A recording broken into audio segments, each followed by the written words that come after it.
গত 12 সেপ্টেম্বর 2025 আমরা পেরিয়ে এলাম কথা সাহিত্যিক বিভূতিভূষণ বন্দ্যোপাধ্যায়ের 131তম জন্মবার্ষিকীটি। তাঁকে শ্রদ্ধা জানিয়ে তাঁর আরণ্যক উপন্যাসের কিছু সংকলিত অংশের আবৃত্তি শোনাচ্ছি।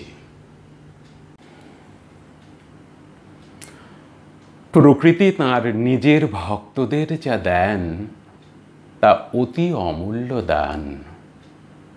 অনেক দিন ধরিয়া প্রকৃতির সেবা না করিলে কিন্তু সে দান মেলে না।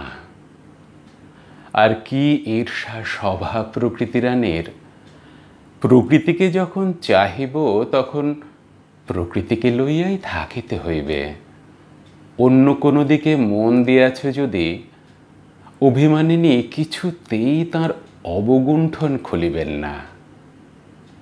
কিন্তু অনন্যমনা হইয়া প্রকৃতিকে লইয়া ডুবিয়া থাকো, তাঁর সর্ববিধ আনন্দের বর, সৌন্দর্যের বর, অপূর্ব শান্তির বর তোমার উপর অজস্রধারে এত বর্ষিত হইবে, তুমি দেখিয়া পাগল হইয়া উঠিবে।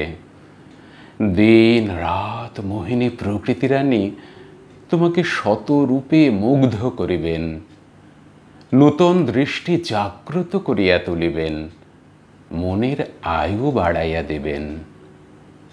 অমর লোকের আভাসে অমরত্বের প্রান্তে উপনীত করাইবেন। অরণ্যে প্রান্তরে লবটুলিয়ার মাঠে মাঠে দোধলি ঘাসের ফুল ফুটাইয়া জানাইয়া দেয় যে বসন্ত পড়িয়াছে। সে ফুলও বড় সুন্দর, দেখিতে নক্ষত্রের মতো আকৃতি, রং হলদে, লম্বা লম্বা সরু লতার মতো ঘাসের ডাঁটাটা অনেকখানি জমি জুড়িয়া মাটি আঁকড়াইয়া থাকে। নক্ষত্রাকৃতি হলদে রঙের ফুল ধরে তার গাঁটে গাঁটে।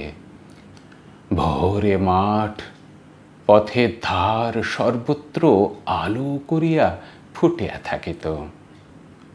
কিন্তু সূর্যের তেজ বাড়িবার সঙ্গে সঙ্গে সব ফুল কুঁকড়াইয়া পুনরায় কুঁড়ির আকার ধারণ করিত।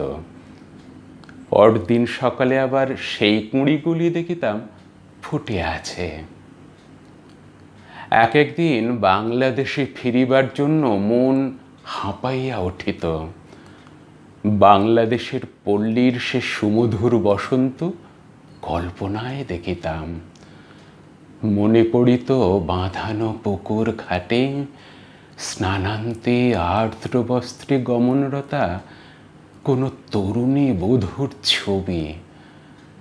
মাঠের ধারে ফুল ফোটা ঘেঁটু বন, বাতাবি লেবু ফুলের সুগন্ধে মোহময়, ঘন ছায়া ভরা অপরাহ্ন। দেশকে কি ভালো করিয়াই চিনিলাম বিদেশে গিয়া, দেশের জন্য এই মনোবেদনা দেশে থাকিতে কখনো অনুভব করি নাই। জীবনে একটা বড় অনুভূতি, যে ইহার আস্বাদ না পাইল সে হতভাগ্য একটা শ্রেষ্ঠ অনুভূতির সহিত অপরিচিত রহিয়া গেল। কিন্তু যে কথাটা বারবার নানাভাবে বলিবার চেষ্টা করিতেছি, কিন্তু কোনোবারই ঠিক মতো বুঝাইতে পারিতেছি না, সেটা হইতেছে এই প্রকৃতির এক রহস্যময় অসীমতার, দুরধিগম্যতার, বিরাটত্বের, ভয়াল গা ছমছম করানো সৌন্দর্যের দিকটা। না দেখিলে কি করিয়া বুঝাইব সে কি জিনিস।